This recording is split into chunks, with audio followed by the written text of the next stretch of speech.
Good afternoon, everyone. Calling to order Clark County Council in council time, Wednesday, January 21st, 2026. We'll start with a roll call. Michelle, please. Here.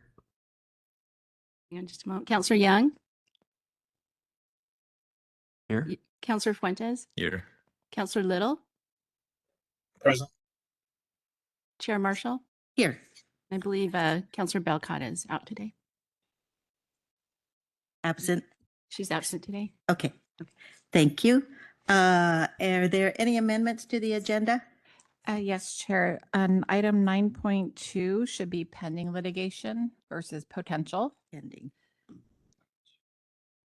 And I also just want to note an update to the agenda that was done online yesterday morning and is under item 7.3, the work session request.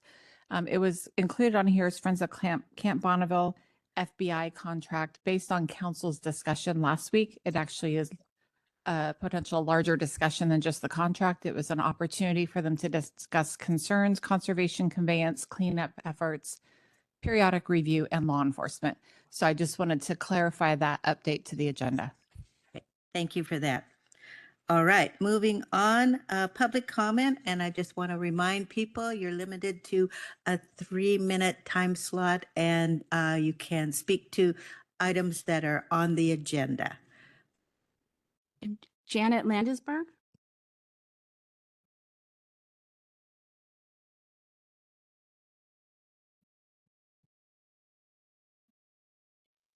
Good afternoon. I'm here in my individual capacity as a friend of Camp Bonneville, and I wanted to review with you the actual quick claim deed that governs Camp Bonneville.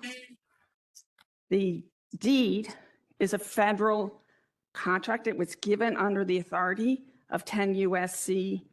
2694A for the benefit that will accrue to the United States from the use of the property conveyed herein for the conservation of natural resources. I'm talking in paragraph 2 on the first page. And it also includes the words, provided that the right of the grantee, which is Clark County, to conduct revenue-producing activities on the property shall be limited to the conduct of incidental revenue-producing activities that are compatible with the use of the property for conservation purposes. Now, at the time it was conveyed, everybody knew the land was contaminated with UXOs, unexploded ordnance, and some other kind of contaminants. So the deed was conveyed with restricted covenants, including mentioning the federal law on Comprehensive Environmental Response Compensation and Liability Act, also known as CERCLA. And I'm looking at page 2 of what I provided. These included in Exhibit C, environmental protection provisions, and one is the land use restrictions.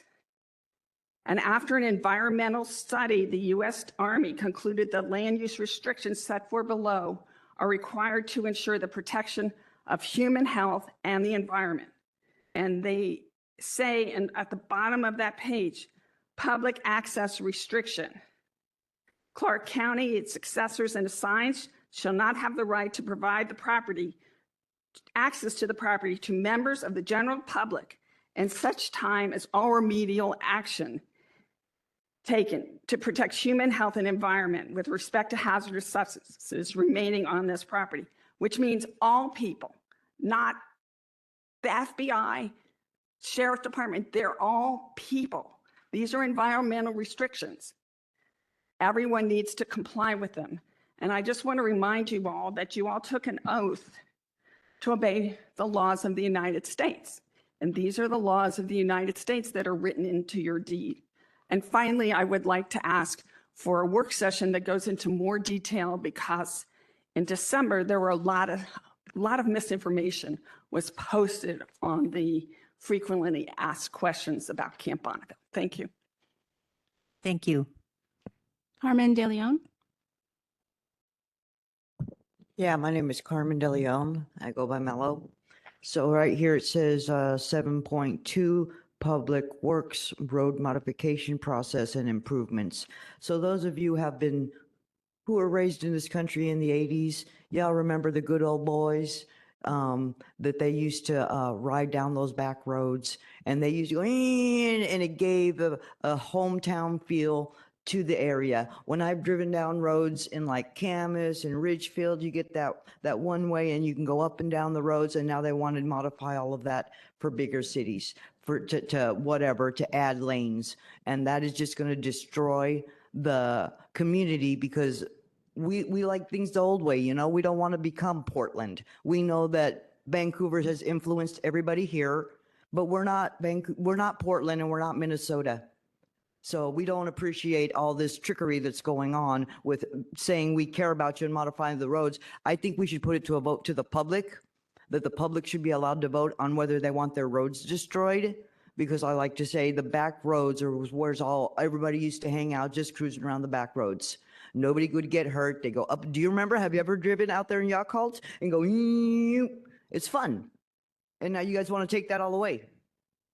Why? Money again? I already said you can't eat money. You know what I mean? You can't put it back the way it was. Once it's destroyed, it can't be refixed. You want to talk about something else? Okay, what about the FBI thing? That's another thing.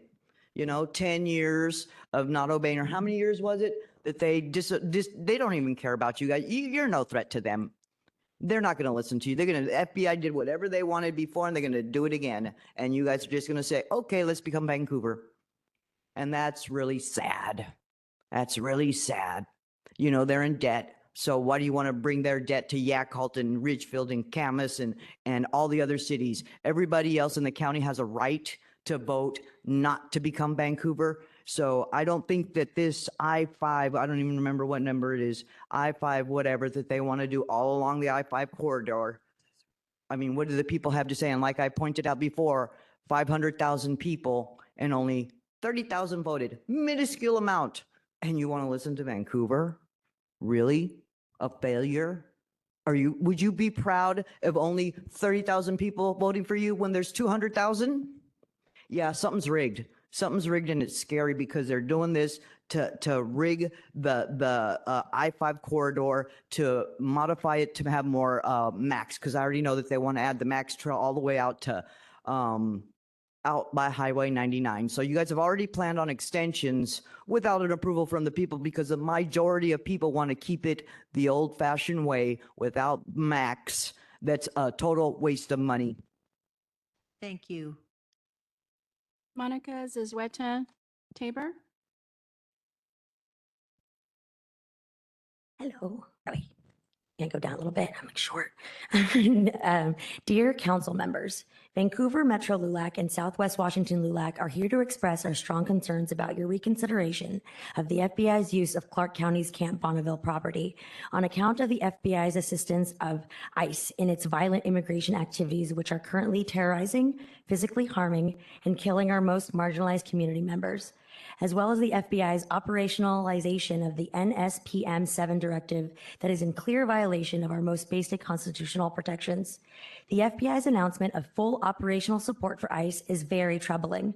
The safety and well-being of our community, especially for people of color, is at risk. The Clark County Council offering voluntary support for the FBI by allowing them use of Camp Bonneville while they collaborate with ICE and target activist groups as domestic terrorist rewards and enables their assaults on our civil liberties. We cannot ignore disturbing incidences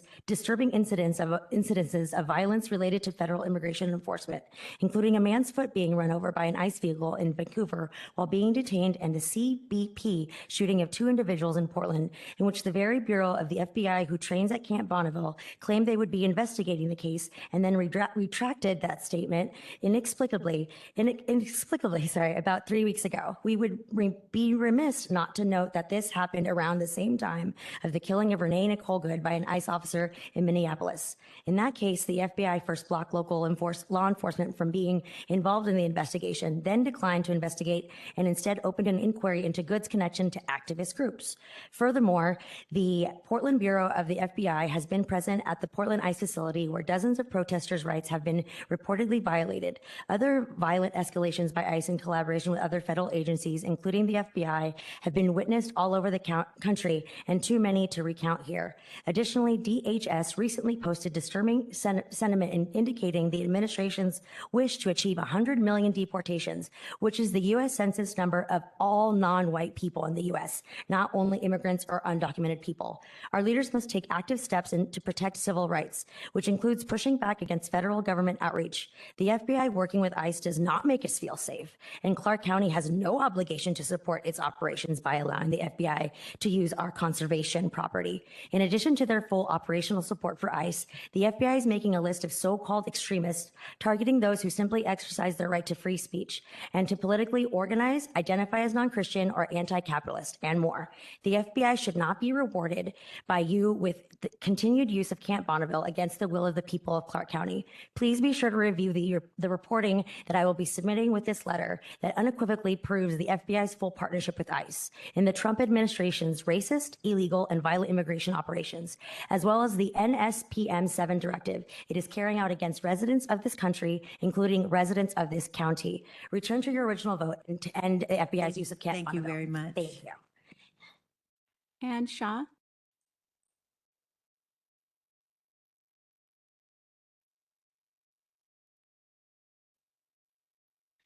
Counselors, key information about Camp Bonneville will shape the next steps in the planning process for this property. Friends of Camp Bonneville was founded to serve as a source of publicly available information about this BRAC property. Over the past 7 years, we've compiled an extensive archive through public records requests and FOIA requests that include everything from cleanup action reports to the videotapes of the local reuse authority meetings held in the 1990s. This information comes from a variety of sources, including Clark County, Department of Ecology, EPA, the BRAC office, the Army, state archives, the Federal Register, HUD, Fish and Wildlife Service, and various law enforcement agencies. We've also interviewed individuals who have been involved with various aspects of this BRAC process. The information we cite comes from hundreds of thousands of pages we've reviewed. We have also shared with you original relevant documents. First, I'd like to note our great appreciation for the efforts of the compliance officer, Betsy Wing, who has worked very hard to bring some orderliness to this complex property. Let me highlight several issues to discuss at the work session. These are not separate matters. Each affects the other in the overall management of the property. The terms of the conservation conveyance are important. Conservation management plays a central role that will affect the overall path forward. The current status of the cleanup is crucial. For example, no quarterly ground monitoring reports have been released to the public for the past 18 months, so that's 6 quarterly reports. There is a problem with the groundwater contamination that is being hidden, and the public has the right to know about it. The periodic review in ecology's failure to comply with state statutes are important concerns as well, including depriving Clark County residents of 17 opportunities for public comment. There are a myriad of law enforcement issues. For example, Clark County now operates a heavily contaminated, unregulated firing range at Camp Bonneville that does not meet national standards. This contamination and other issues at the range are actually endangering sheriff deputies. And finally, a wildfire at Camp Bonneville and the need for a full perimeter fire break is the most compelling issue for all residents of East County. There is a lot to discuss and key information that needs to be shared. Thank you. Thank you. Teresa Hardy.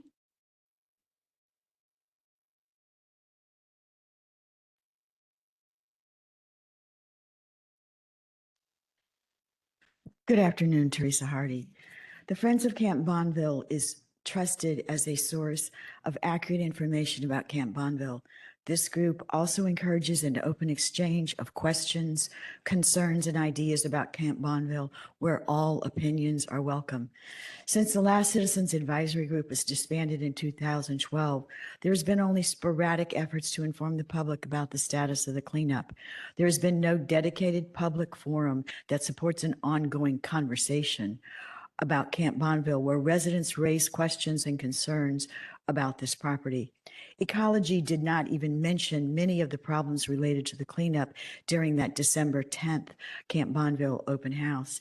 In addition, each person was allowed to ask only a single question.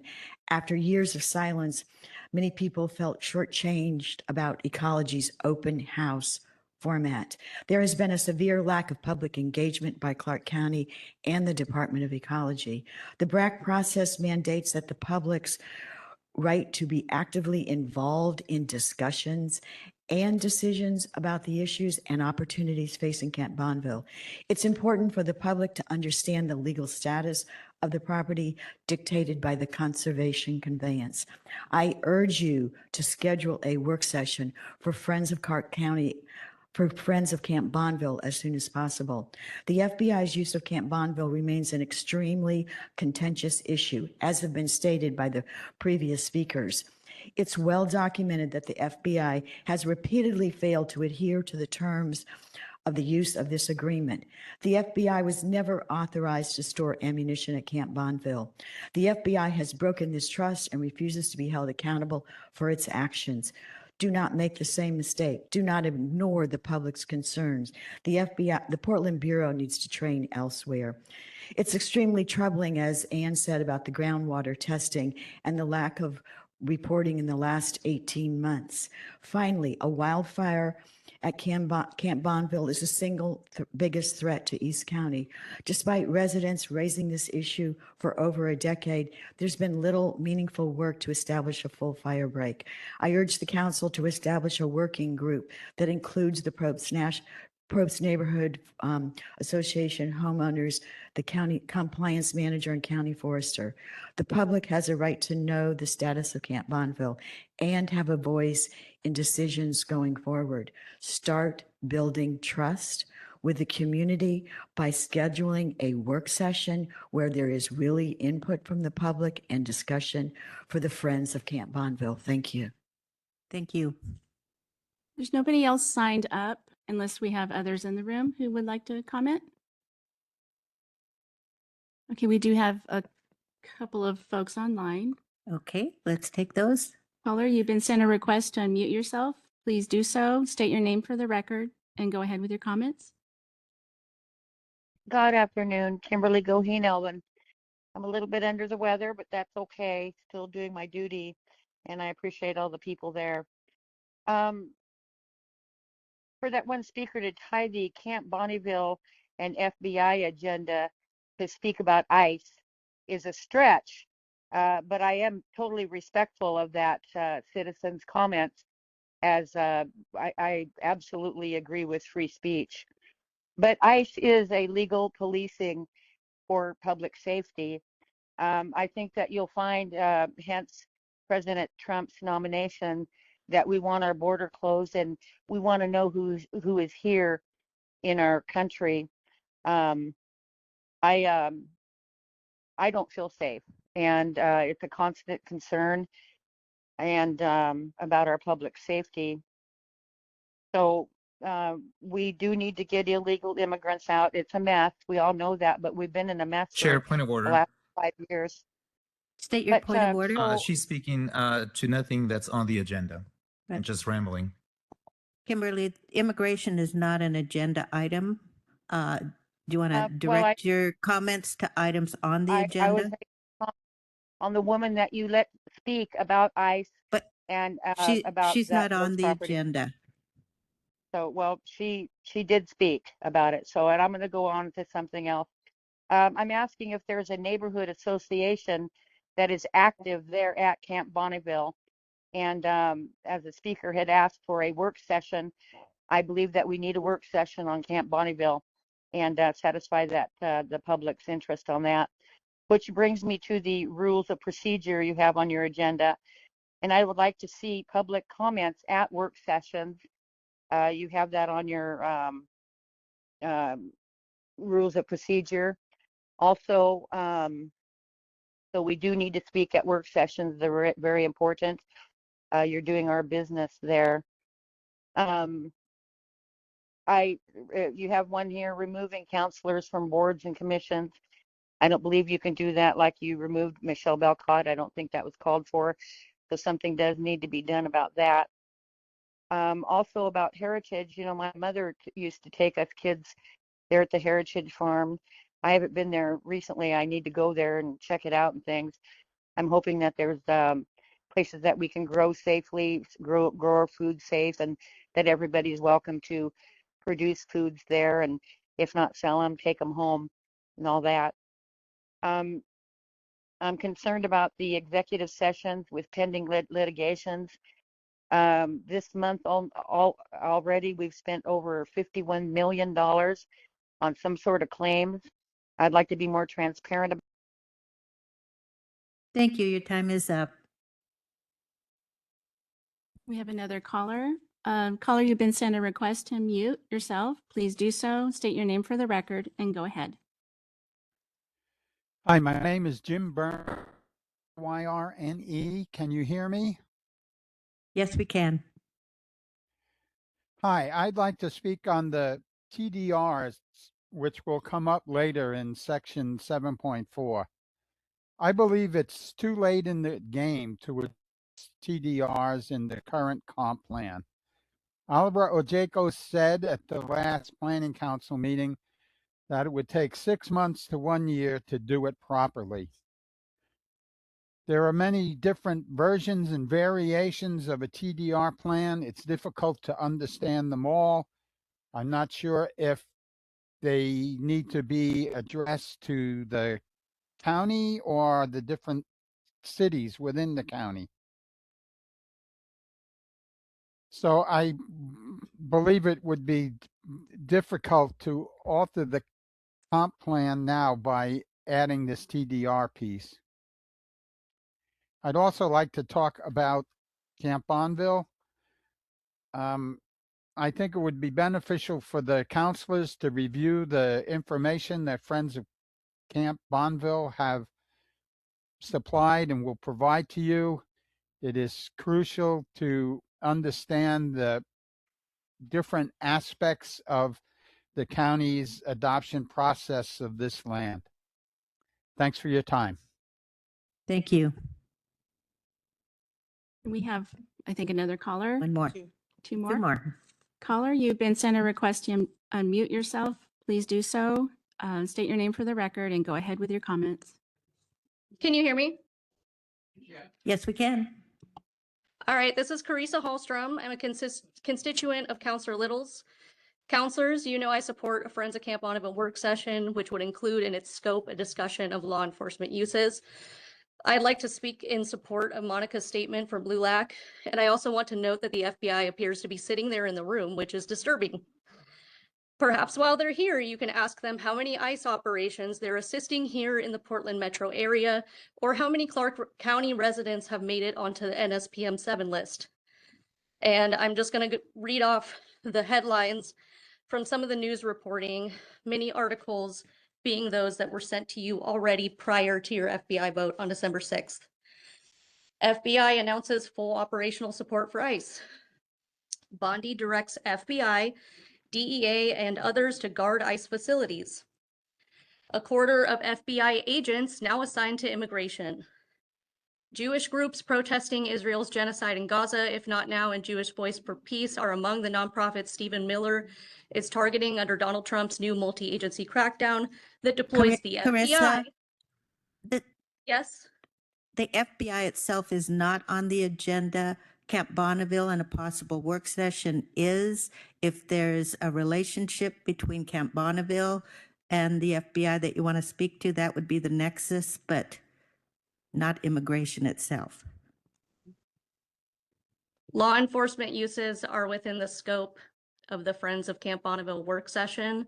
So I believe the FBI's collaboration with ICE is extremely relevant. but I'm happy to conclude my remarks here. Thank you very much. Another caller, you've been sent a request to unmute yourself. Please do so, state your name for the record, and go ahead with your comments.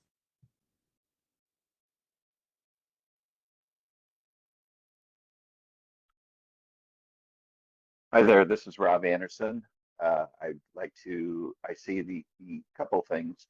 One is, yes, I hope that public comment stays, in council time. I think it's important that as you're developing and talking and weighing, issues that will eventually move to a council meeting, that getting public comment is important to receive, at really all stages. Moving on to another issue, I see that the removal aspects are being brought up, or I'm assuming to, remove council committee members, like what you did last year with Councilor Belcott. I find it interesting because I think that this is a quasi admission that what you did last year was not legal or did not have legal support. Because if you did have legal support last year to remove Belcott, then why are you adding this? You don't need to add this language. I'm sure you've weighed that and you realize, or your legal department has realized, that you do need this language, which therefore, kind of points out the obvious, that you didn't have the legal aspect to remove her, as a Skamania County report indicated.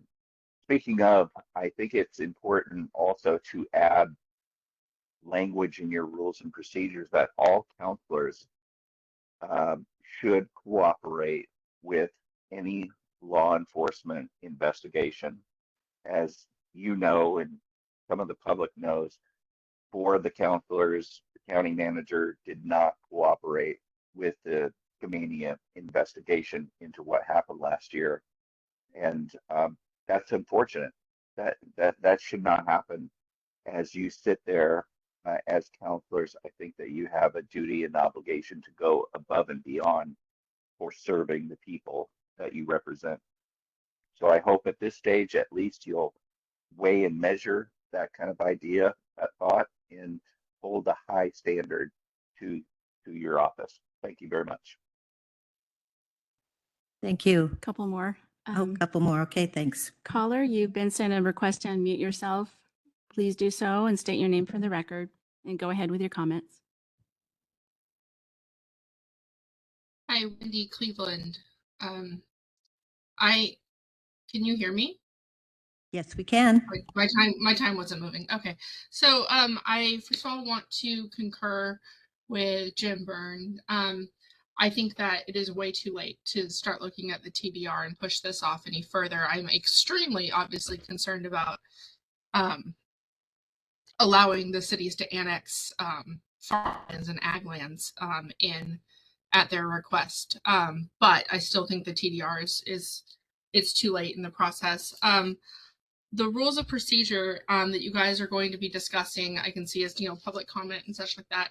I'd only like to say, I just really hope that we can tighten, if you still allow public comment or allow more, just to tighten those rules and actually really enforce them. It's so necessary. There's so much said that just has no business being said with the county time, and for everybody listening, it's not a time for a public speaking soapbox, if you will. It's a time for county business. So I really hope that gets enforced to a greater level. I do share obviously I share concerns about ICE in our community, but with Camp Bonneville, if the FBI are there, I am curious if there are any ICE training, ICE personnel, anything like that. If there is anything going on at Camp Bonneville, I'd like to know. I'd like to know if you guys know. I think the public would like to know if that does have any connection with Camp Bonneville. I'm unaware if it does. And then finally, with Camp Bonneville, I just joined this meeting. I don't know what's been discussed. It doesn't look like you've discussed it yet, but I am, I still, broken record. I still think that we need to reinstate the community advisory group for Camp Bonneville. These people that were on it very briefly, and it met its unfair end quite soon after it started. Those people live around Camp Bonneville. They have a vested interest in what's going on. They're the ones seeing what's going on. And I think that the council could only benefit from hearing from them. I don't see why you wouldn't want to hear from them. So I would hope that a couple of you, or 3, whatever the rule is, to bring it up and get it back on the agenda to see if you could do that. I would hope that you would do that.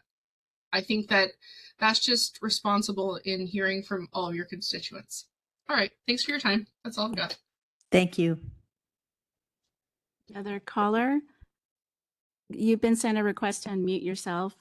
Please go ahead and do that and state your name for the record and go ahead with your comments.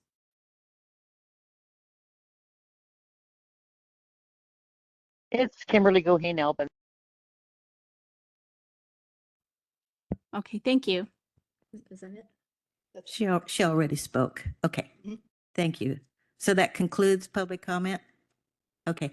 And I'd just like to clarify for the record, there's no one on staff or of the council that has refused to cooperate with law enforcement. So I just want to make that clear. Going on to old business, 4.1, minutes of January 14th, 2026. Are there any corrections? Hearing none, I'll entertain a motion to approve. So moved. Move to approve. Second? Second. Moved and seconded. All in favor, say aye. Aye. Aye. Aye. Thank you. Now on to councilor reports. Any reports today? New business. Oh, new business? Yeah. Rules. Okay. This will take us a little while. Sorry. New business, rules and procedures. Not all of the counselors are here today, so this will open the discussion on rules and procedures. We'll see if there's at least 3 of us that might want to bring things forward, and then this will be continued next Wednesday, and as many Wednesdays as it takes to work our way through this. Yes, and eventually it'll end up at a public hearing. Okay, so know that you'll have another chance to talk about, well, you'll have multiple chances to talk about this. How would you like to proceed, Kathleen? I know there were some things that have come up over the year. Do we want to start looking at the rules and procedures and work our way down? I would actually just go over the topics that that I've heard from council over the last year. I just want to make sure I have support or direction from council, and then I can come back next week with actual edits and track changes. And of course, this is not an all-inclusive list. I do know one item, and if you want, I can go over these briefly. I think that would be good Okay. to go over them briefly. So the first one is on public comment. There has been some discussion with council about where it is on the agenda. Currently, it's at the end of our public hearing, but before consent and separate business. Historically, it's been at the end of the agenda. Council moved it up so that the public wasn't sitting around for hours. And so there was a question on whether or not you wanted to have that at the very beginning of the meeting, or if you want to put it at the end of the meeting or in between. So I don't know what council's desire is on the public comment. Is there someone who was in favor of doing this? I feel like what we're doing is just fine. I would prefer to move it to the beginning just because I think it gives the public more certainty on when they'll be able to speak. There's not a specific time, so they have to come here, and some of the public hearings can be very lengthy, especially if they're comp plan related. So I think it would be a benefit to the public to have it as essentially the first thing on the agenda before any of the public hearings and consent and all that. Chair. Yes, go ahead. So it doesn't specify here whether this is for, actually, no, I take it back. I agree with Councilor Young. Sometimes the hearings can be a bit long, would generally allow comments as well. And so having it at the beginning so that people don't stick around, like it was my experience a couple of weeks ago, I think is beneficial for our community members. And so it would be open public comment, comment on consent items and separate business items. Where would you put public hearings, the comment for could- public hearings? It would still be within that hearing. So if we were to put it before hearings at the very beginning, then you would have the public hearing, whatever's on the agenda, and there's public comments for that hearing. Okay, so it'd be immediately following the Yes. So we're just swapping. public. Yes. Yeah. Okay, got it. Are we good with that coming back as a option? Are there three of us that are okay with that? I support it. I think that's fine. And Okay. again, we're not making final Nope, this decisions is just here. for me This to is just to draft bring it language forward or- and we'll have further discussion. Absolutely. Okay, The sounds second, good. second item under public comment was for work sessions. If council wants to allow public comment during a work session or during the council time meeting on the same day. Currently, there's no public comment during work sessions. I would not be supportive of public comment during the work session because I think that's, and we've got a lot of work to do and information for the council to absorb and get our questions answered. So I think that would, I'm not sure about having the ability to speak to it at council time. Others? Chair, so my thought is, honestly, I would love to have public comment at our work sessions as well, but I'll be honest with you. Just given the nature of some of the comments that we received and the repetitiveness and disrespectful dialogue, I'm not willing to go that route at this point. But I do think that it would be helpful, though, when we do have a work session, that later on during council time, that people be allowed that be a topic that they could address us on. Chair? Yes, go ahead. Yeah, I agree that we should keep it to the decision-making points. That's what public comment is made for when we're making a decision. We hear from the public. Work session is to gather some information, and we have to do it pretty efficiently. So I agree. It doesn't sound like there's three in support of that. There's two issues. I don't think there's definitely not support, I think, at this point for having public comment during work sessions. But I don't know if there's support for, like, if you have a work session in the morning, having somebody later on in council time being able to bring that subject up during their comments. I agree with Councillor Little, though there's not a decision point that's going to be made at that time. There will be at some time at the future.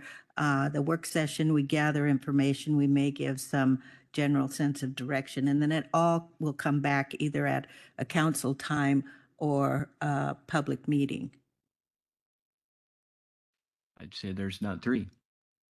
Chair, I don't. Well, maybe there is. I don't know. No, there is, and I don't support public comment during work sessions. Neither do I support it later in the day during council time.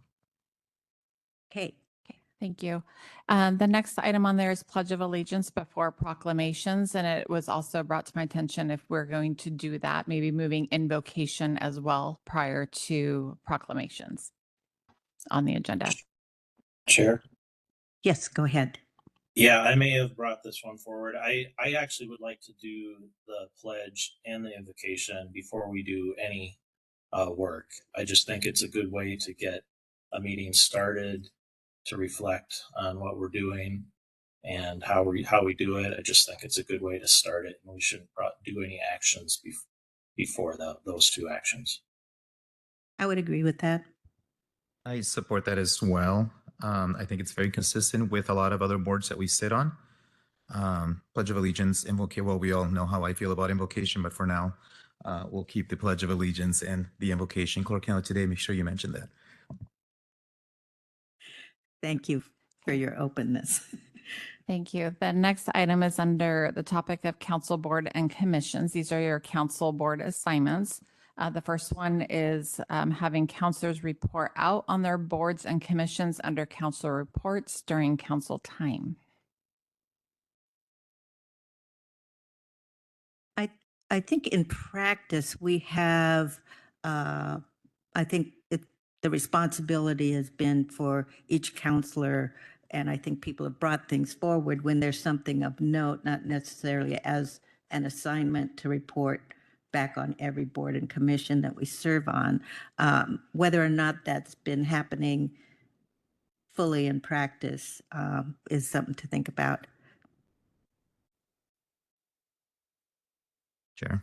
Yes, go ahead. Yeah, I don't believe that we need to make any changes now or compel any of the counselors to speak on their prior week meetings on board of commissions. I think when there's some important information to share, then most of us are willing to do it in a timely manner. Councilor Young?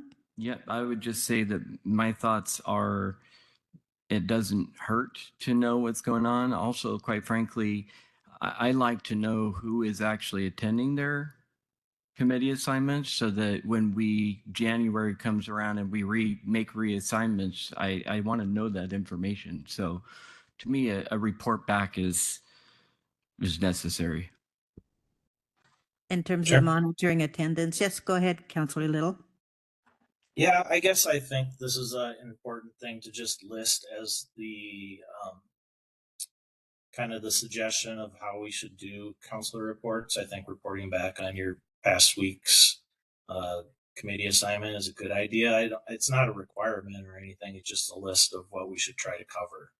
And I think that would get to the point of if someone's attending them and paying attention and all that stuff. So I think it's good to get a report. My question is, are you expecting it to be a requirement or it would be a voluntary thing? Voluntary. I would say maybe we just add like a line item under council reports and say and boards and commission reports. That sounds good. That's fair. I don't know how I think it is very important that a responsibility of all of the counselors is to attend and participate actively in the boards and commissions that we're on, and there's important information that we can bring back. I don't know how we logistically could, maybe there's a way to monitor attendance. And I would just leave that to the responsibility of all of the counselors. I agree. Okay, so there's no recommended changes for rules of procedure, but we'll put a bullet point under council reports for boards and assignments. Yeah. Okay, thank you. The next one is removing counselors from boards and commissions. And I did want to let council know, Councilor Belcott is out of town today, but she did send me a message that she would like me to read for this topic. And I'll just read what she texted. I would like to propose if a counselor will be removed as a board or a committee member if they are convicted of a crime.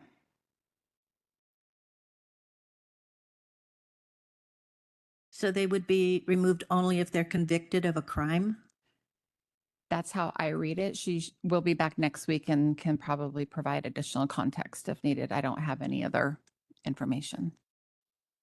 A crime related to the board or commission or any conviction? I'll reread it.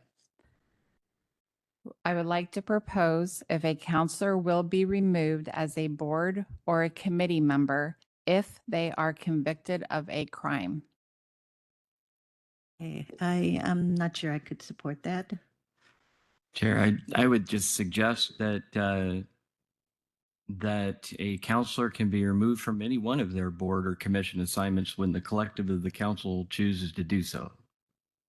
We are the ones that decide who is on them. We are also the ones that can decide if somebody needs to be removed. I think that's the assumption we were operating under this year.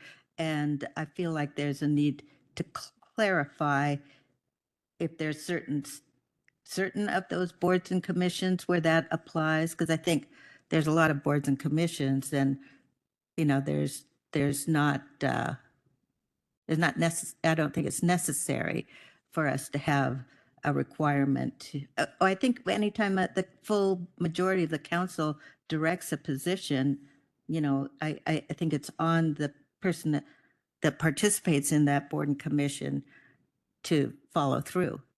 They could always recuse themselves or, get an alternate to attend. And that's the next bullet point down is talking about council directed votes. Okay. Chair. Yes, go ahead. Yeah, I think I don't think there's a need for the second topic of specifically removing a counselor. But I do think we should talk a little bit more about the next one. Wait, Councilor, I'm a little confused. What do you mean you don't believe? Oh, I should don't be think we need any special rules to direct how to remove a counselor, since we don't have any special rules for how to appoint them. There actually is language both in the charter and in Okay. rules of procedure about council appointing to boards and commissions. Yeah, so it is specified that we appoint. So potentially you could add appoint and remove in that section. And that's what we'd be considering. Yes. It sounds like what we want to consider. There's specific language about appointing committee members and board members. And as Councilor Young mentioned earlier, if we can appoint, then we can certainly remove. What we're attempting to do now is provide clear language on the removal process. Is that correct? Thank you. I don't think it's necessary, but I do. We're in a situation right now where I believe it requires that we be a little more explicit of our authority to be able to remove counselors who go rogue. And I would just add that I think it shouldn't be necessary, but it is. I think the language needs to be clarified, how to remove, because it's come into question. So I think there's clearly a need to do that. Okay. So I think there's three of us. Yes, and I'll just put in draft language that just says with the majority of the council. And then if you want additional language tied to that, you can discuss that next week if that works. Yeah, and I think there's very few situations where the council actually does direct a particular position, but in those rare occasions when we do, it ought to be followed through. Okay, so then the next one, just a clarification on council directed votes. It's the same thing. To me, it's common sense, but I think we need to write it down. These seats belong to the county council. They do not belong to an individual counselor or an individual district. And so if there is an issue that rises to the attention of the entirety of the council, they absolutely should have the discretion to discuss, deliberate, and instruct those that are serving on our boards and commissions on how the collective of the council would like that decision to be made, that vote taken. I need a little clarification on, is this giving the council the ability to direct a vote?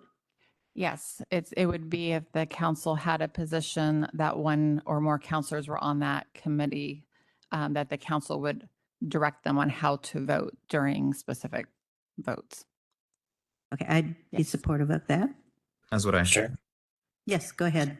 I think this should be a little bit more general about how a committee member serves and how the council can or cannot direct a member. But I believe that any of us counselors on a commission have freedom to vote how we want, unless the council has taken a position on it directing for that position that we serve on behalf of the council, or if I, as a member of a commission, ask for guidance and then the council provides it.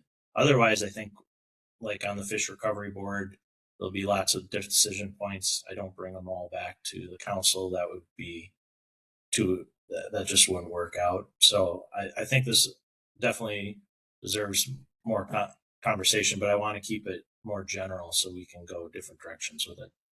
Yeah, I think it is the rare occasion when we would be directing someone, but I think in having language related to this, it just clarifies what our authority is.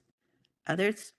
And I don't think we need to put it down here, in our rules of procedure, but we should have the ability to know when the entirety of the council would be interested in something, and we should be bringing those issues forward to the council. We shouldn't be hiding them or anything like that. So I don't think we need that in there, but again, I mean, that is, I think, the point of the judgment that we give when we appoint somebody to these seats is for them to make that determination of when something rises to the level of interest that the entirety of the council might want to take a position on. And the 3 years I've been on the council, I think it's only come up a couple of times when there's been someone's brought forward an issue for the full council to deliberate and give a direction.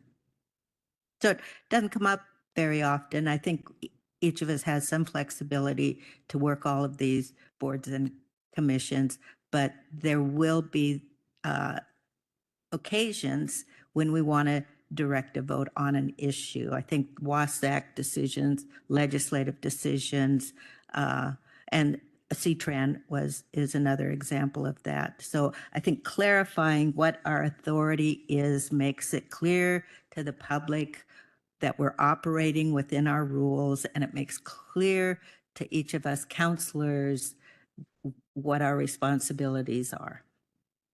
And Chair, I just got another text from Councillor Belcott restating clarifying, I would say, her statement, which is a counselor will be removed from a board or committee.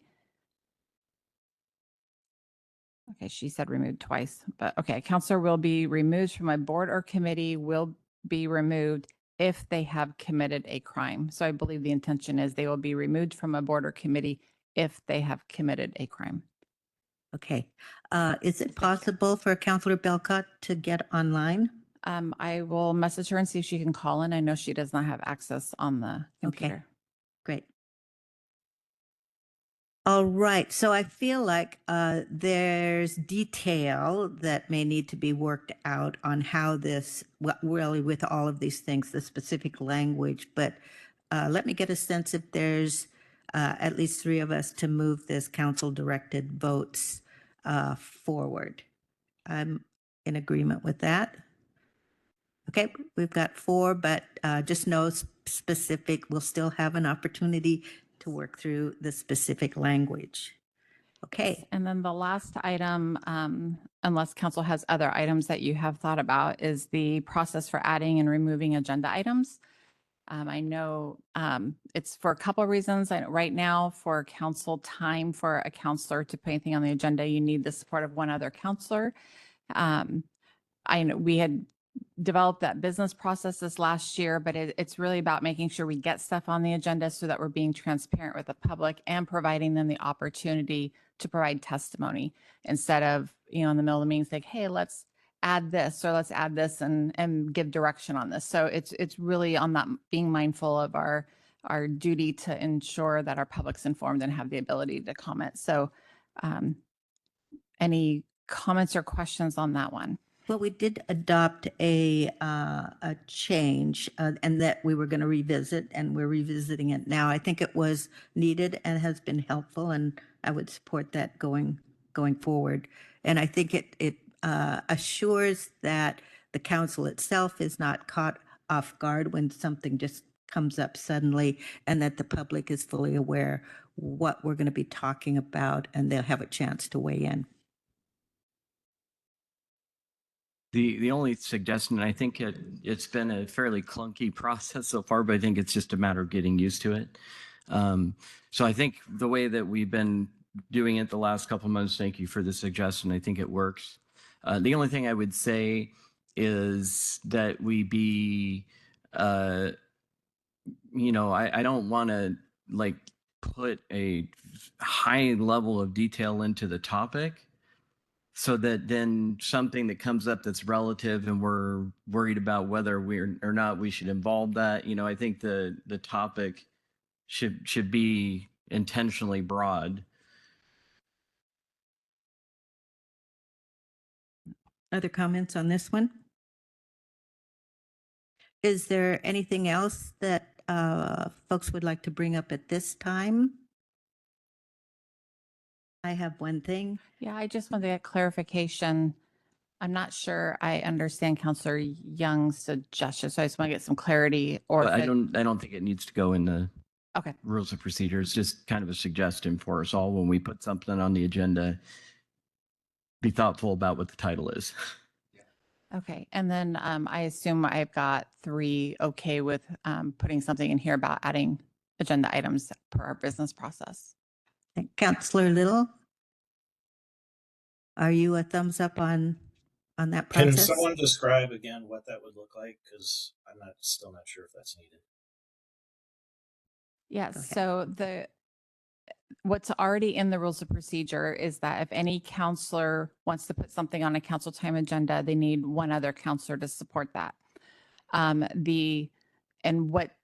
What has been happening sometimes is the counselor will bring something up during council reports and say, hey, I want a work session on this topic.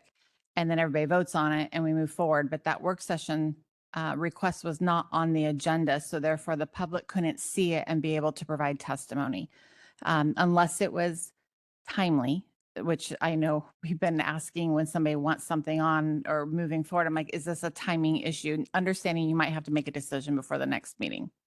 So it's really just clarifying the intention of work with one other counselor and send the chair and myself an email and we'll get on the agenda. That's the best way to get something on the agenda.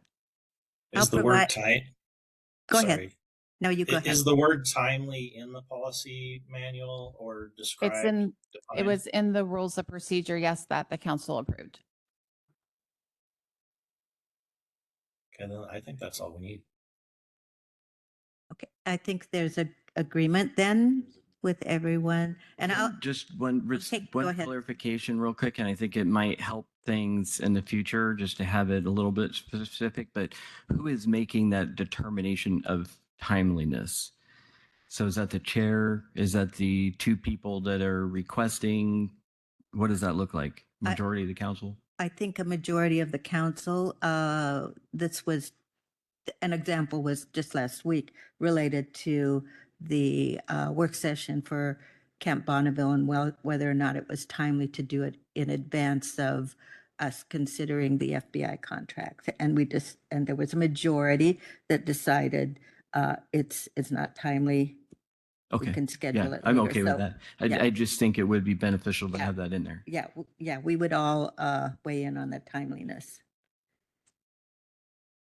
Okay, so I think under public comment, L on page 8, there's, which I have read from time to time, directions to the public on their comments being civil, and it's the language is really too long for me to sort of easily instruct people on how they need to address us and decorum and things like that. So I think if we could take a look at that and kind of tighten up that language, I would appreciate that. Is that okay with folks? Yep.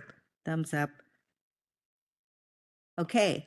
And then anything else from anyone at this time? And then when we gather again, there'll be some draft language we can all take a look at, and we'll start at the top and just work our way down through this. And this has sometimes taken a while for us to work our way through this, but it's an opportunity for us all to be thoughtful in our rules and procedures. And again, this will come before the public, and there'll be an opportunity for public comment on these rules and procedures. Okay. Great. Thank you. Then moving on to counselor reports.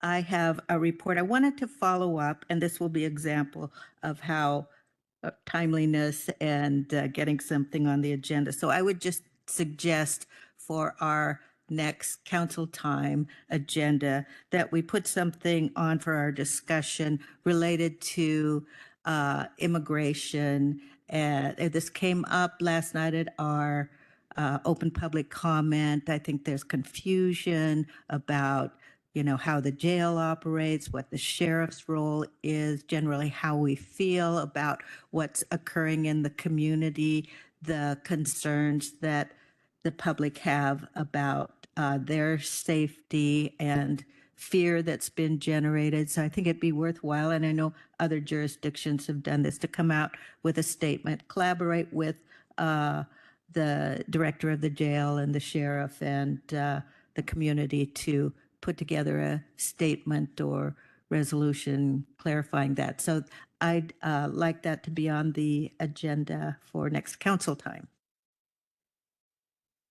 I support that. Chair? Yes, go ahead. Yeah, I also would support that. If it was a joint statement with the sheriff and the jail, I think that would be a good thing to do. That's a great suggestion. Thank you. Supportive. And actually also probably the police, maybe consider the city police as well. We should take a look at the city of Vancouver has adopted, they did put out a statement. Councilor Fuentes, are you familiar with that? Yes, they did put out a statement a couple of days ago condemning some of the things that are happening in our city, across the city of Vancouver, at the hands of the federal authorities. And so I think it's important for us to follow the lead and let community members know that we hear you. We also stand by you. And so thank you for bringing that up. Thank you. So the city of Vancouver and their chief have been out more on the forefront on this. And we can be advised by what some of the information that they've put out to the public. Okay, it looks like there were 4 thumbs up on that one. Other councilor report. So this will be on the agenda for next Wednesday, and the public could comment on it, and we'll deliberate on it. And then if people are agreeable, bring that forward to a public meeting. Okay. Sure. Any other Yep. councilor reports? Yes. Just real quickly, the Regional Parks Task Force met again, and we learned more about the various jurisdictions, and myself and Ross were able to present now on the county's outlook on parks. So now the conversation is going to start to turn towards funding mechanisms and seeing if we can find something that regionally might work for all of us. So I'll keep you up to date on that. And I just wanted to also say there were multiple of us that were able to attend the Martin Luther King Jr. breakfast put on by NAACP and iUrban Teens. It was a great event. Enjoyed being a part of it, and wanted to thank Public Health for the invitation to join in that. Thank you for bringing that up. That was a memorable breakfast. Any Sure. other? Yes, go ahead, Councilor Little. Yeah, and I attended that as well. It was very powerful, and the public health actually sponsored a table there, so that was really great. Councilor Young and I also serve on the opioid committee, and so that is a committee that determines what grants go out based on settlement funds. And so we're putting together an RFP for this year. It will probably have a little bit over $1 million available this year, and it will be released in the next couple months. But that is to directly address opioid overdose and treatment solutions in our county, specifically designed to only go to Clark County residents or those residing there. Great, thanks. And that's good to bring that up so the public can be aware of that. Anything else? Okay, moving on to work session requests, 7.1, Public Works Heritage Farm, past to present. Yes, this is just to provide an overview to council about the farm's past, a phase approach for expanding public access to the facility, and looking at concepts for community accessibility for trail and pavilion at Heritage Farm. There has been discussions prior, I think, to all of the current counselors on the history of Heritage Farm. So this is probably a good overview. Great. And I know in all of those conversations that have gone on over the years, farm versus park has sometimes been a stress point. So if we could include in that work session how the farming interests that are occurring there will be protected. Okay. So thumbs up on that work session. Okay. We all agree. 7.2 Public Works Road Modification Process Improvements. Yes, and I would say that this is actually a joint process with Community Development and Public Works. They've been reviewing some of the road modification processes. I know they're looking at code and are anticipating coming to council with some recommendations. I will say I haven't read all of this one in detail, but we do have April Firth back helping us on an interim role as a director of ComDev. And I know she's been diving into it over the last 2 weeks as well. So there may be some tweaks to this as we move forward, but she's already made some changes in that process that's helping our constituents. But this is just to get in front of council to get some, provide updates and get some policy direction. Chair? Go ahead. So first of all, I wanted to thank staff for being on top of this. I think it's a really critical issue and I appreciate the effort that's gone into that. Super happy to have April back. The one thing I would add to this maybe before the work session is if maybe staff can evaluate the city of Vancouver's infill code, and I know they're talking about it, but I'm wondering if we can just simply adopt it. And I don't, recommendation from staff and maybe from Deeb on what they would think about doing that. I don't know how old their code is compared to ours, or Yeah, the last time I got an update on that is because they were doing that, it sounded like the city may be also updating their infill code. Gotcha. But we'll stay in touch with them to make sure that it makes sense and that where we can be aligned. I think that would be the best. Okay, thank you. And I know we've heard a lot about 179th and the development that's occurring there and roads expanding and then still that, more development and then that funnels through what are narrow rural roads. Would this be addressing some of those issues on the road modification? I would have to, I can't say for certain. I do know that a counselor had asked about like denials through the road mod process. So some of that data will be shared. I have not seen that data, but I can ask. Yeah, I just and wonder, see. the scope I might be looking at is broader than what they had in Yes. mind. Okay. All right. Thumbs up on that? Great. We're all agreed. Friends of Camp Bonneville work session. This is something that's been requested over, I think, maybe several years. And there were a couple of us that were supportive of bringing this forward. I would just like to say, I've communicated a little bit with Friends of Camp Bonneville, and this would be, you can set what you want to present to us. This would be your time to present. We're not going to be dictating to you what you want to present to us. So don't worry about that. And we're thinking in the neighborhood of 30 minutes. And, Kathleen and I can work with you to, if you, want to, have materials or whatever you'd like to do, or if you want to, it would be good for us to have a scope of what you the topic items that you want to talk about. And I think there is a form that could be filled out that gives us a little more information. And I'm not sure about the schedule. We have a lot of work sessions in the queue, but I think it would be best probably just to work with Kathleen on developing the specifics of that. I need to know that there's 3 counselors to support this, though. There are just a couple more Yes. clarifications, and then I You will bet. be supporting it. I just wanted to know, in terms of the format, so the presenters will be Friends of Camp Bonneville. There'll be a time where we can ask questions. Are we going to have our staff as a part of this at all, or is it going to be exclusive to Friends?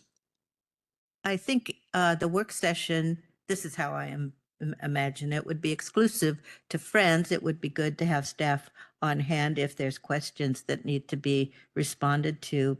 And, maybe we can't answer all of the questions, but I think the best use of the work session is really for us to receive information that you want to provide for us. Friends of Lake Vancouver, there was give and take, and I think their staff was available to answer some questions as well. I guess I would hope it doesn't become a debate, but it's an opportunity to really be transparent and gain a better understanding of how people feel about Camp Bonneville. And I personally would be interested if there's a vision that y'all have for Camp Bonneville. I'd be interested in really understanding what your aspirational goals are for Camp Bonneville. Sure, and I Yes, would go agree. ahead. And ultimately, the content is up to them. But for me, I feel the same way. I don't really want to I prefer not to dial down deep into any one specific issue, but I'd like to keep it broad and visionary. What they see happening there, obstacles they see in the way, that type of thing. But just not deep dive on any one particular issue. They're deep divers. Yeah, I know, I'm aware of that, but I know they are. if we has a 30-minute work session, I mean, you could spend 30 Around that. minutes on one part of Camp Bonneville. So anyway, I'll just leave it at that. Okay, so thumbs up on this. We're all agreed on that. Okay, transfer of development rights. Yep. This one would be a request for a joint work session with the cities interested to go over the interlocal agreement idea that Ridgefield put forward at the Planning Commission recently to initiate a TDR program, not create one. I think we need about 60 minutes. And just for clarity, the thing that Ridgefield put forward that I'd like to learn more about says that you'd have 10 full years to create the TDR program, and nothing would happen until the transaction under that TDR program happened. If it doesn't happen within 10 years under Ridgefield's plan, it would revert back to agriculture. There would be no development and there'd be no TDR. And the city would have to create their housing somewhere else within the urban growth boundary. So yeah, I just want to learn a little bit more about that and have the jurisdictions interested show up and explain how it would work. I guess I would be interested in a work session on TDRs so that, this is transfer of development rights, just to explain that. I think it would be important for all of us to understand it because as I read through Ridgefield's particular suggestion, it's more complicated than just TDRs. And I'm not sure if it could be compliant with the GMA. I think there's legal issues related to what they are proposing. And That's why I want to see. Sorry, go ahead. Well, again, it'd be important for us to get a baseline understanding about TDRs. So I would support that component of it. And I know the the Planning Commission has requested a work session on TDRs prior to their next meeting. I'm not sure when their next meeting is, but I Yeah. think that would probably be an opportunity not to duplicate the experts who understand TDRs. I'm looking at Jose in the audience, so I don't know. Chair. Yes. Chair, my request is not a TDR session.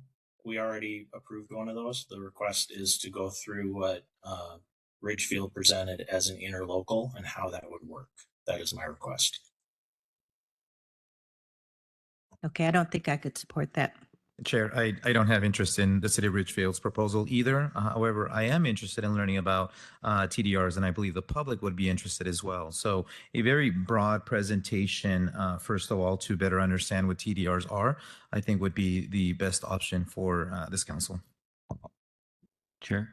Are you suggesting that we don't look into something that we don't know about that was presented from the cities as a potential solution? It's a work session is to learn more information.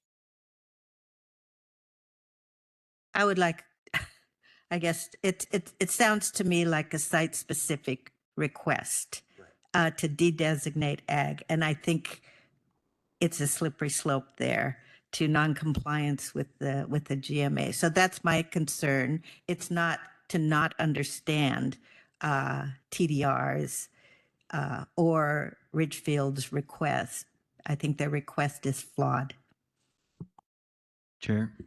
So I would support a conversation. I would support both. I really want to see if there is a potential, because I don't know what the outcome is going to be. I don't know whether any land is going to be considered for de-designation. We're not there at this point. But if there is, to me, and I agree with some of the comments, at least from my understanding, which is very limited, I don't think there's a way that we can do the entire process prior to the comp plan being adopted. But if we do ultimately end up with some ag land being considered for de-designation, I would love to know if there is a potential method that we can get very prescriptive on it, that if that land, that like Councilor Little said, that it does not get de-designated if without the entirety of the process in. So I don't know how that works. And that's the intent for me, is to see if that is a possibility, whether we can do something like that. Sounds like we don't have three. It sounds like we have three for TDRs, understanding TDRs, but not specifically for Ridgefield's proposal. That is not exactly what I'm asking. I'm asking about the concept of using an interlocal agreement, but not necessarily Ridgefield as it's proposed, but how would an interlocal agreement work as a tool that we can use in the comp plan? We don't have any information about it other than what Ridgefield handed us. I would like to know how an interlocal agreement would work. If it came from the county, that's great. If it came from the city, that's great. I would just like to have some more information directly presented to us. I think we could take 30 minutes or 60 minutes to learn that. I don't understand why we would try to prevent that from happening. I think as a baseline, Councilor, wouldn't we want to understand what a TDR is before we go into the specific of an interlocal agreement with any jurisdiction within this county? Definitely, we want to know that too. So can we do both, as Councilor Young suggested? I think there are two of you that would support that and two that do not. So there aren't three to move forward with the work session that you're proposing that would include that interlocal agreement. Okay, well then I'd like to request to put this on the agenda for next Wednesday, when we might have a full council. Councilor Young, would you support that?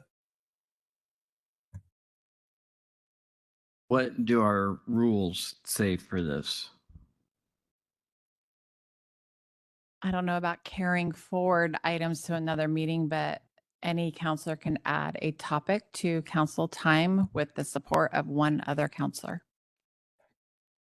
Okay, so this would be not carrying forward anything on TDRs. It would be requesting a work session on an interlocal agreement. So I would support putting it on the agenda next week and having our final counselor look at it. Okay, but back to the TDR. Is there agreement on the TDR? As a, We already had We that already have that. approval. Yes. Okay. Thank you. okay. Well, it was confusing not really having the specifics of what was being requested because the TDR had already been requested and approved. Okay, look for that next week. Okay, policy updates. Ridgefield I-5 connector legislative letter request. Jordan, there you are. Good afternoon, Council. For the record, Jordan Bogey, Senior Policy Analyst, bringing forward a request following up from last year.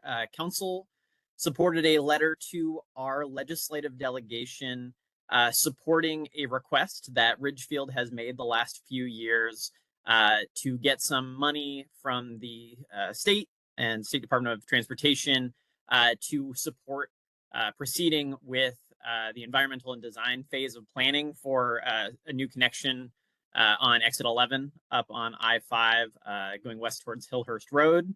As Ridgefield has grown, there has been a need to improve connectivity and the road system out there.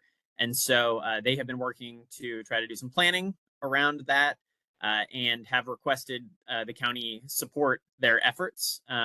They were unsuccessful in getting that funding last year, is my understanding. And so they would like to send an updated version of this letter if council is supportive to our legislative delegation, just reiterating that the county is supportive of their request to get funds for this Exit 11 project. Has this letter changed in any significant way from past letters? So no, so this is last year's letter. I have not redrafted a letter.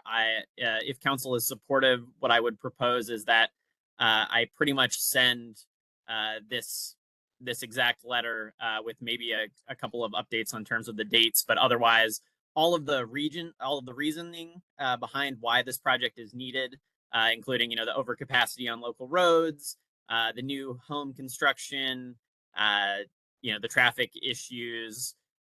We could add in the the In-N-Out burger or something like that as yet another reason why traffic is tough. But I would propose basically having the same letter again to our legislative delegation, just reiterating the county support if you are still supportive as you were last year. Great, thank you. I'd be supportive of this. As would I. Yes. Okay, unanimous on that. Great, thank you, Council. So the next item on the list is 8.2 legislative updates. And so I've got a few items for you today coming out of yesterday, since we were off for Martin Luther King Day on Monday, yesterday's legislative briefing. And so just a couple updates I wanted to give you. We are currently 2 weeks away today, 2 weeks away from the first cutoff of session. So that'll be the policy cutoff in the original House of Origin. So bills would need to make it out of their policy committees by 2 weeks from today in order to move forward this session. Also, yesterday, there was some conversation about interest in having Curtis Steinhauer.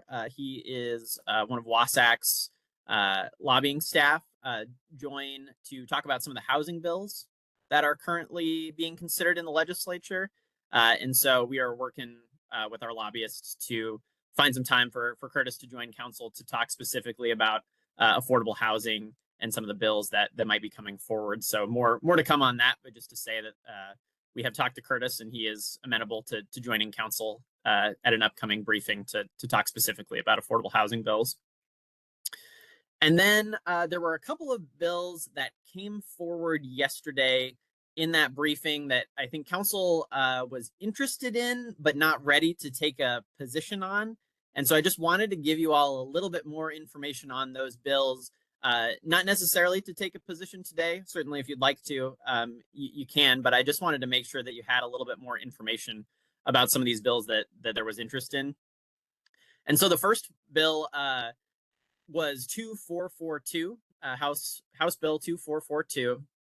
And this is the omnibus revenue bill proposal.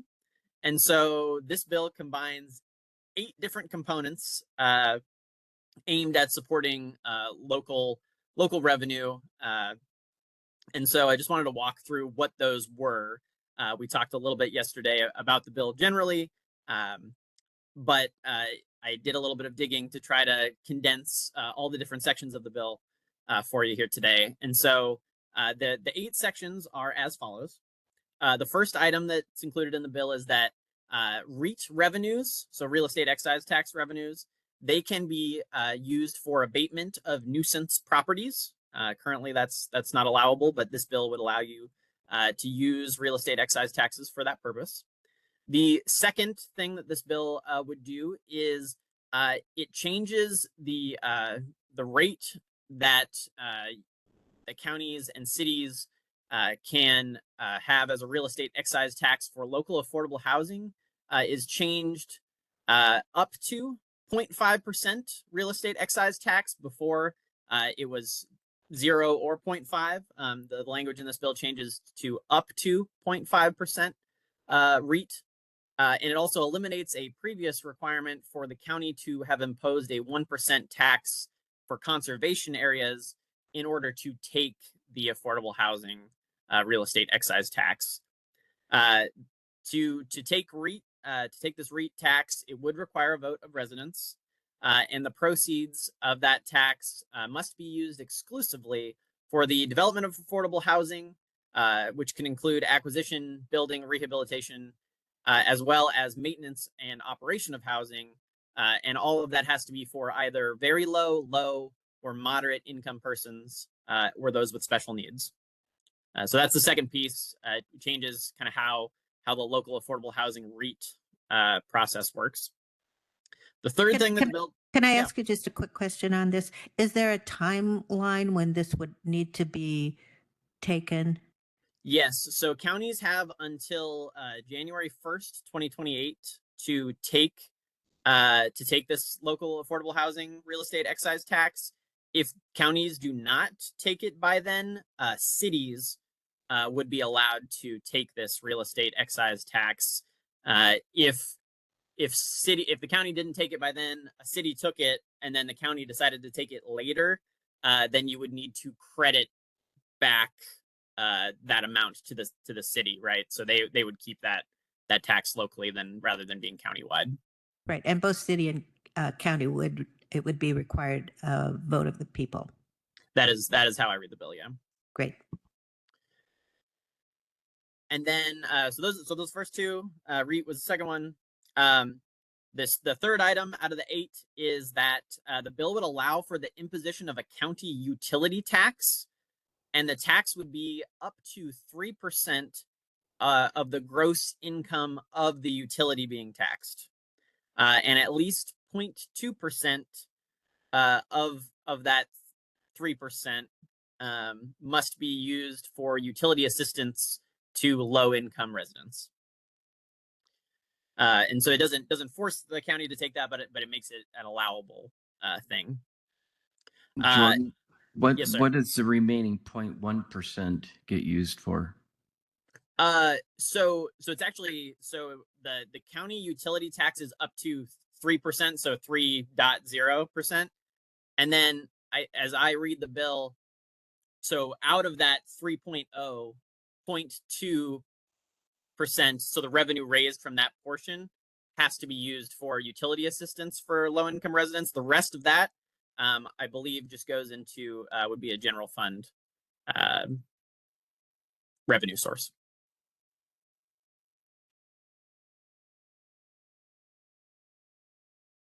That would also be voter enacted. Is that? I believe that the this utility tax could be done. Let me double check here. I believe that it could be done by resolution or ordinance. So would not necessarily need, that one would not necessarily need a vote of the public. So the REIT to address nuisance properties, that's not a, would that be a tax increase or that's just an allowable use? So there's two pieces to the REIT. One is that it would be allowable to use for nuisance properties. The second piece is that it changes the rate for REIT to the up to 0.5%. And would you have to need, would you need to do both? Could we opt just to have that flexibility with the REIT funds? Yeah, without so increasing anything? yes. So with the REIT for affordable housing, that would be a choice about whether the county would want to take that increase. The allowable uses currently of REIT, that would just be something that the county could do. So all of these, all the tax increases that are included in this bill are basically just options for local governments. None of them are mandated that like a local government has to take that tax. It basically just says that you could. Do we know Wasac's position on this? I believe that Wasac is supportive of this bill. I'm not sure if they have concerns on pieces of it, but I know that generally they are supportive of trying to increase optionality for counties to generate revenue. Thank you. Other questions from councilors? Chair, I just wanted to say that I do like the idea of being able to be given the option to make a decision for generating revenue in the future. Whether or not we take it, that's up to this council. But the option is good. I agree. I think anything that says you can do this is good. We don't have to do it.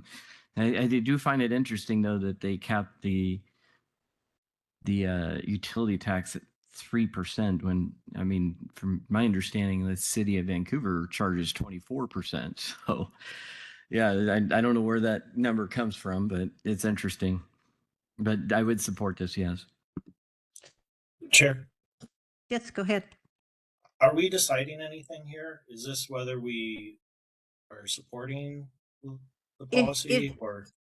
If we choose, we can take a position now. We can hold off, see how it shakes out, find out more information if there's concerns that are raised as we learn more about this. So it's not necessary that we take a position right now. I would prefer that we hold off and learn more about it. I just, anything related to a tax, you know, with our communities really feeling the heat right now financially, I just want to make sure that we know exactly what we're supporting before we do it. I'm kind of in that camp as well. I really like the idea of that flexibility with the REIT funds because I know we've had some problems with nuisance property, but I'd be happy to see how this one develops. Same. It's interesting how these kind of get packed together in one bill. I mean, to me, it would be better if you had all of these independent, but it is what it is. Okay, what else do you got, Jordan? All right, so I'm only 3 items out of the 8 in this omnibus bill as well. So I think council learning more is a good step, and they are really packing a bunch of things in here. I don't think you need to go through all 8. Don't you go through all 8? Okay. No, please. Okay. Sounds good. I'll just mention one of them because I know Councilor Young was interested. It also does allow for pulling out the developmental disabilities and veterans sub-levies out of the general fund levy, in addition to some other things that it does. So if you're interested, we can chat more offline. Then the other bills that I wanted to bring up to council just really quickly is related to the foundational public health services. There are 4 bills currently moving through trying to address this issue. So just to give you a little bit of background, last year, the legislature passed Senate Bill 5814, and that bill changed the definition of tobacco products under state law to be anything that contains nicotine.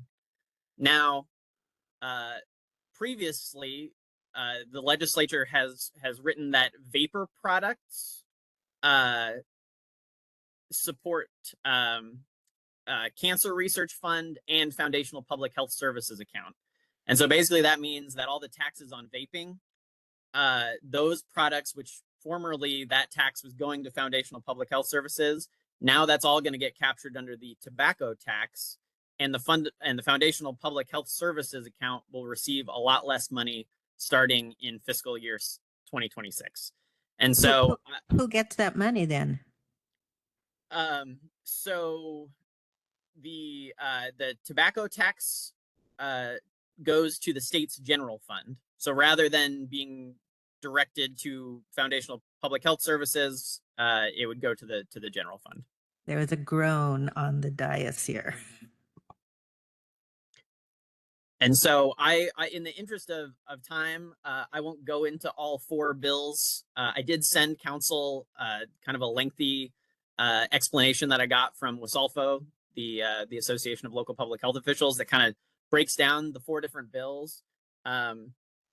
They all have different pros and cons to them, but they're all trying to address the fact that starting in the next fiscal year, there will be a lot less money coming forward to Foundational Public Health Services.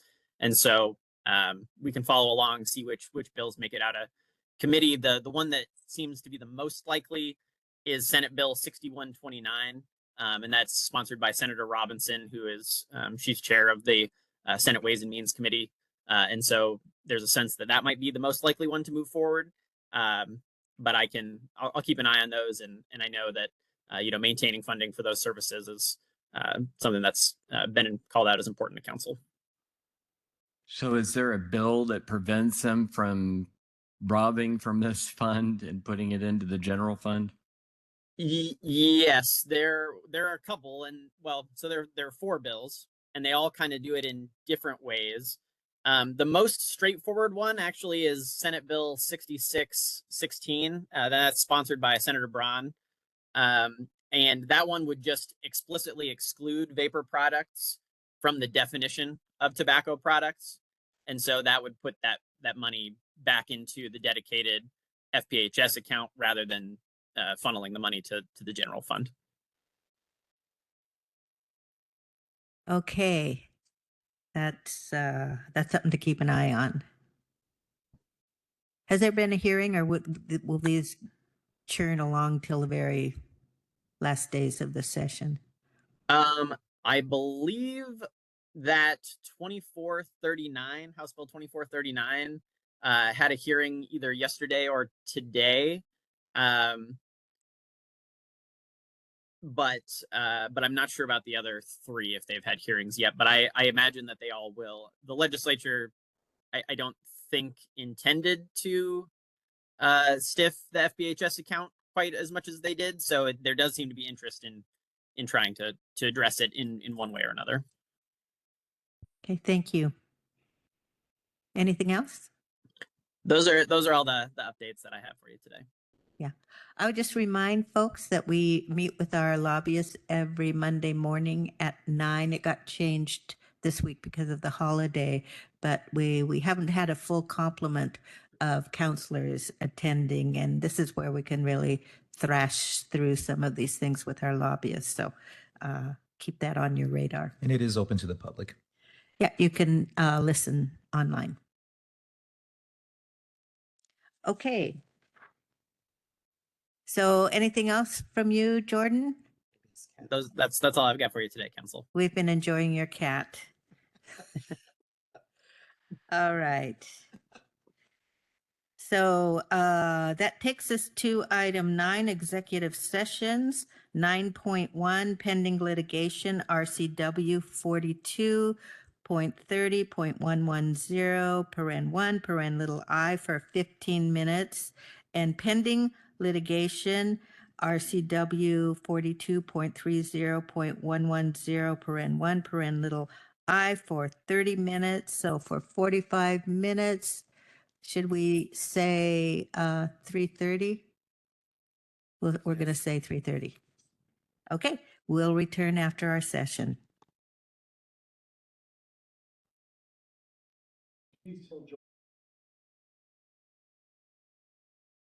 The Clark County Chair has asked us to announce that executive session will be extended for an additional 5 minutes, and open session will reconvene at 3:35. Thank you.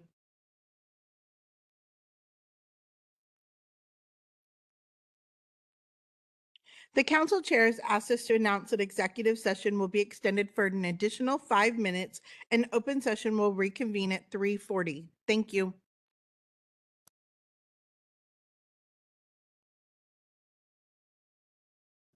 Okay, council has returned from our executive session. There's no after action, and without objection, the meeting is adjourned.